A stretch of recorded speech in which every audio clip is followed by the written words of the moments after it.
தமிழ் கூறும் அன்பர்களே, பிரான்ஸ் நாட்டில் புனித பெர்னடெட் அன்னையினுடைய திருத்தலத்தில் இவ்வாண்டு அவரது முத்திப்பேறு பெற்ற 100வது ஆண்டை கொண்டாடும் வேளையிலே அருட்தந்தை ஹிலரி வெல்லம் அவர்கள் அந்த விழாவை ஒட்டி ஒரு சிறப்பான நிகழ்ச்சியை நடாத்த உள்ளார். பிரான்ஸ் நாட்டில் வாழும் அனைத்து மக்களும் இன மத மொழி வேற்றுமையின்றி அங்கு ஒன்று கூடவும் இந்த விழாவை சிறப்பான முறையிலே கொண்டாடவும் அவர் அழைத்து நிற்கின்றார். அவருடைய இந்த முயற்சியை நான் பெரிதும் பாராட்டுகின்றேன். இந்த நிகழ்வு நாளிலே இலங்கை மண்ணில் மருதமடுத்தாய் அன்னையினுடைய திருச்சிரூபத்தை அந்த திருத்தலத்திலே இருந்து புனிதப்படுத்தி பிரான்ஸ் நாட்டிற்கு கொணர்ந்துள்ளார்.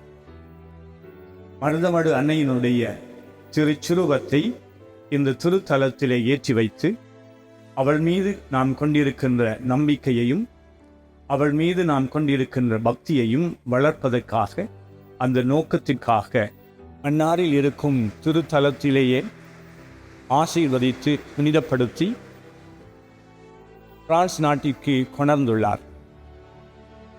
புனித பெர்னடெட்டினுடைய திருத்தலத்திலே இந்த அன்னையினுடைய திருச்சிரூபத்தை ஏற்றி வைத்து எல்லா மக்களும் அன்னையினுடைய பரிந்துரைகளை நாடவும் அவளுடைய பாதுகாப்பை பெற்றுக்கொள்ளவும் வழி சமைத்துள்ளார். இது போற்றுதற்குரியது. மருதமடுத்தாய் அவள் யுத்த காலத்திலே பல்லாயிரக்கணக்கான மக்களுடைய உயிரை பாதுகாத்துள்ளார், தஞ்சம் கொடுத்துள்ளார், அரவணைத்து எல்லோரையும் தன்னுடைய பிள்ளைகளாக ஏற்றுக்கொண்டிருக்கின்றார்.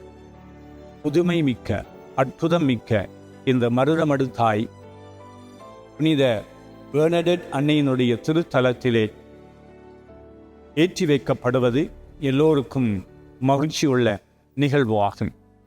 நாம் அனைவரும் இன மத மொழி வேற்றுமையின்றி இந்த திருத்தலத்திலே ஒன்று கூடி இன்று மட்டுமல்ல வருங்காலத்திலும் குடும்பமாக, குழுமங்களாக, ஒவ்வொரு நாட்டையும் சேர்ந்த மக்களாக ஒன்று கூடி இந்த மருதமடு அன்னையினுடைய பரிந்துரைகளை நாடவும் அவளுடைய பாதுகாப்பை, அவளுடைய வழிநடத்துதலை பெற்றுக்கொள்ளவும் உங்கள் அனைவருக்கும் ஆசீர் கூறி நிற்கின்றேன்.